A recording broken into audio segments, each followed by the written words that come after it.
하나님의 섭리와 반대되는 삶을 사는 이유는 그 삶의 중심에 내가 있기 때문입니다.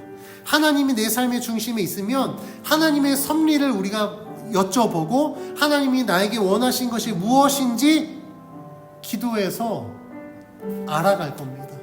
하나님의 뜻을 아는 자는요, 그 뜻을 이루기 위하여서 하나님의 말씀에 순종합니다.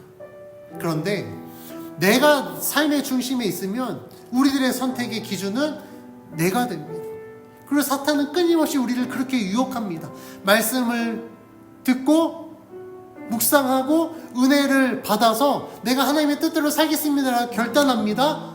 그런데 사탄은 우리들을 유혹해서 그 결단한 대로 살지 못하게 만듭니다. 끊임없이 삶의 중심에 우리를 갖다 앉혀놓습니다. 우리가 생각하고 우리가 판단한 대로 살아가게 만듭니다. 그러면 우리는 하나님의 뜻을 전혀 알 수 없어요. 하나님의 뜻을 알지 못하기 때문에 하나님의 섭리 가운데 살아가지 못합니다. 그래서 하나님을 믿는 자라면 영적으로 무장해야 됩니다.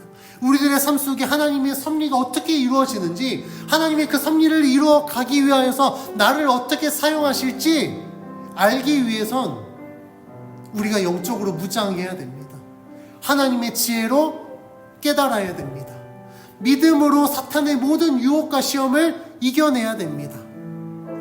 그러면 흔들리지 않는 우리들의 삶 속에 하나님을 삶의 중심으로 모셔드리고 하나님의 인도하심을 따라 살아가게 됩니다.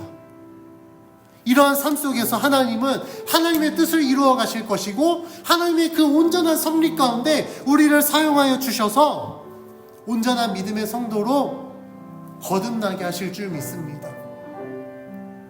우리는 그 하나님의 섭리를 이루어가기 위하여 구원받은 자들입니다. 부르심을 받은 자들입니다.